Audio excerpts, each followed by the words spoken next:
What's up, ladies and gentlemen? Welcome to today's video. Welcome to the Video Game Fight School channel. Thank you very much for tuning in. So apparently, all of the conversation and all of the talk around Gotham Knights is one of the most interesting one as to how the game came about. The reason I'm making this video is because we recently got some developments that actually came from an interview that was recently done. Batman Arkham Videos posted that apparently Josh Keaton, the actor voiced by Robin in Batman Arkham Origins, was set to play Damian Wayne in the canceled Batman game known as Project Sabbath. Interesting, which was by Warner Brothers Games Montreal, which was scrapped after a few voiceover sessions. Now, the existence of this project is easily confirmed because just recently as well, I was kind of scouring around with, combat design in Gotham Knights and all of the above, and I found something very interesting. Apparently, the lead combat designer that was at, or still is, at Warner Brothers Games Montreal did what I thought was a really cool podcast episode where they actually mentioned this project. I linked it here in the Video Game Fight School Discord channel, which we have a Gotham Knights server where we talk about Gotham Knights and so on and so forth.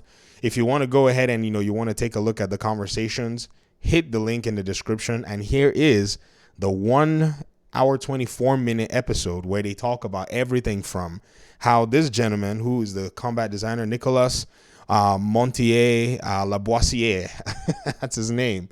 Man, I hope I got it correctly. I'm not really the greatest with names. And this gentleman talked about, combat design, free flow, how he actually worked with Arkham Origins, and then how he transitioned to actually being, a combat designer in the studio and then moving on to doing Gotham Knights. Because a lot of people have said some really weird things like, oh, they don't really know how to make a game, blah, blah, blah, blah, blah. When it's like, no, they wanted to make their unique take on a game. And that's basically how they went ahead and, they did their Gotham Knights game. So the conversations have usually been going on, and I've been following the timeline based on the information available to me. And I think the most interesting one is actually seeing this particular interview actually become a thing. Apparently, this particular project, and from what's being said, is one that was not going to be in the Arkhamverse. The conversation is very interesting. So let's go ahead and listen to actually what is said in this particular clip of the interview, and we'll be able to form, say, a better opinion from there. Moment when you technically voiced Batman on a Spider-Man meme video. Yeah, that's true. I think you can do good as Batman. Rip Kevin Conroy. You know what? I would love to get a shot at Batman. I almost did. There was a game that I was going to be a part of that I was going to play Batman, and it wasn't going to be Bruce Wayne Batman. It was a different Batman. But yeah, the game, like everything about the game got leaked on some forum, and they ended up shutting it down. I'd done like 3 or 4 sessions on it, and that was the end of that game. Bummer. So many of you can see that was not going to be Bruce Wayne Batman. Very interesting. Possibly they were trying to do another video game and so on and so forth. What's even more interesting is when Gotham Knights was about to release, when, there was this huge, eye on the game, I remember making a series of videos where I was talking about the Superman game that we also had knowledge that Warner Brothers Montreal was making. The only way we had knowledge about this, by the way, was because another former Warner Brothers Games Montreal developer, Osama Dorias, was on a podcast years previously where he actually talked about the fact that they had 2 games in production at the time. There was not just one, there was 2.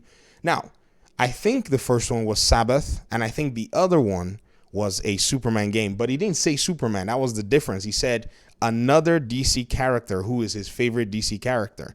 We still don't know who that favorite DC character is. I follow Osama Dorias on Twitter, but some people were able to go ahead and track down his Instagram, and they saw a picture of him with Superman. This is why we came up with Superman. It could have been another character, but we do know from what he confirmed at the time when he was at the studio that they were working on another game. Around that time, as I was saying, with the game Gotham Knights coming out, I was talking about this possible Superman game. And a developer that worked on Gotham Knights commented on my video and said, I can confirm as somebody who worked on the project that those 2 games were collapsed and then turned into Gotham Knights. I thought this person was probably pulling my legs, so I tracked down their name. I went on ArtStation and I Googled it, and I saw they do have a profile. They have work with Warner Brothers, and I thought, this is crazy. I was, I didn't want to make a video about it because I didn't know if that was going to maybe violate NDA, if they were a fan or whatever. I just kind of mentioned it in passing in other videos. And under that comment, another developer who had also worked on the game said, can confirm, also worked on that project too. This is basically what the reality is. So, ladies and gentlemen, Warner Bros. Montreal had always been put in a position where they had their own take on their own game, and that game being in the Batman universe or maybe a game in the DC universe. And so, however many people may think or look at it, we would have still been getting a game that was original to them. And so the reason I've always kind of enjoyed Gotham Knights was simply because this is their own game. This is their own take on exactly what it is they wanted to do. And many people are still in a very interesting position where they, for the most part, either like the game or don't like the game. But I've seen a lot of different, what I think is very interesting takes about Gotham Knights in the past, few months.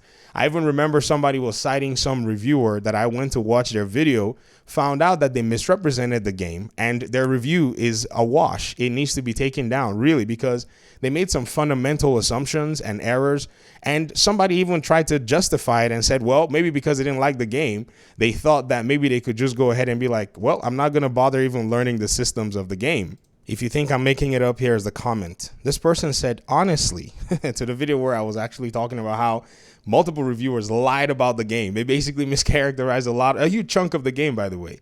He said, honestly, this video sounds like you're more mad at people, in particular reviewers, didn't praise the game like the Arkham games. That's not the point. The reviewers who talked about the game consistently compared it to the Arkham games, of which I'm a huge Arkham fan, knowing that this game was not an Arkham game. He said, well, yes, I do agree they shouldn't have made those mistakes, but I think the overarching package of Gotham Knights turned a lot of people off, including where reviewers said, F it, we're not going to really dive into the game and learn the mechanics because the rest of the package isn't meeting the standards that was met in the Arkham games or the Insomniac Spider-Man games. This is the worst excuse that you can actually give to somebody who's supposed to be informing you about your video games. You cannot let them just come and lie about it. That's why I've held their feet to the fire for the most part and called their names. That's why I've constantly pointed to them, because hopefully one of these my videos gets to them, and when another DC game comes out, they sit down and actually listen to people who are actually in those communities who are playing those games. And this person said nowadays people aren't looking for mediocrity or it's fine comic book game. So I think it had anything to do with people wanted it to be like Arkham. Huh? I don't think it had anything people wanted to be like Arkham. Oh, they had a lot to that. See, I have no doubt Gotham Knights Suicide Squad game has redeeming qualities. No, it's not about redeeming qualities. The games, Gotham Knights, which I've played for a lot of hours, the game is actually quite solid. A lot of people just didn't want to bother, and these reviewers, and I said it before, they just did not want to bother with the game, so they misrepresented the game, and there are consequences to that have actually gone down. Some of the main developers have been, have basically moved to different studios, and these were the top 3 in the pipeline when it came to making the game. So I keep going around laughing and saying, at the end of the day, even if they had brought you guys Project Sabbath, even if you had actually seen that game, it would have been a whole different take, because even the art for Project Sabbath looks a lot like Gotham Knights. Like the artwork and the skins and everything that got leaked, it looks a lot like what Gotham Knights was. I think maybe at the time, Warner Brothers, Montreal, they were probably hoping on being able to make this game as a secret project or whatnot, and that just didn't happen for them. And so this is pretty much, how they went ahead to cancel the game. It could be that there were other reasons that they canceled the game as well, but this was a studio who had already been able to pull off Arkham Origins, so I don't think it was a problem with, say them being able to make a game. I think at the end of the day, this is the project they wanted to make, good or bad, like it or not. It's funny to see how many people kept saying, well, we could have just gotten an Arkham game and all that stuff, when in reality, the Arkham games are Rocksteady's games. The Origin game that they made, and I've showed you guys this video before, it was Rocksteady basically giving them all their assets, giving them everything that they've done from Arkham City and Arkham Asylum for them to make their game.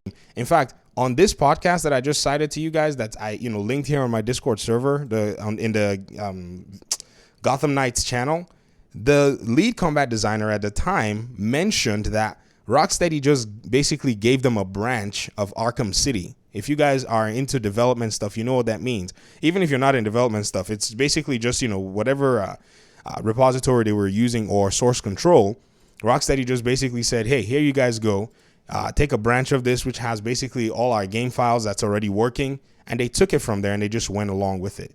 So that's actually very cool that we got to see this information, because a lot of the assumptions, they're very interesting to go ahead and take a look at, because a lot of people make these assumptions and stuff, and you think they're justified whenever they go ahead and use these assumptions to kind of like categorize, say, their disdain for a project that they didn't build in their image and in their likeness.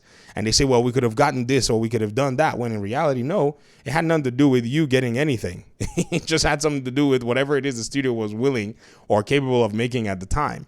So it's not easy to build a game like, the Arkham games from scratch. You have to have had a lot of time, which Rocksteady already did when they were building Arkham City and Arkham Knight, which are basically the gold standards. Arkham Asylum basically being the revolutionary, but Arkham City was pretty much the gold standard. Arkham Knight was, I would say the crescendo of all of the work that they had done all those years. So that's my video. Thanks so much for watching. I appreciate you guys' time and audience. Thank you so much for, being informed gamers, people who want to know what is going on.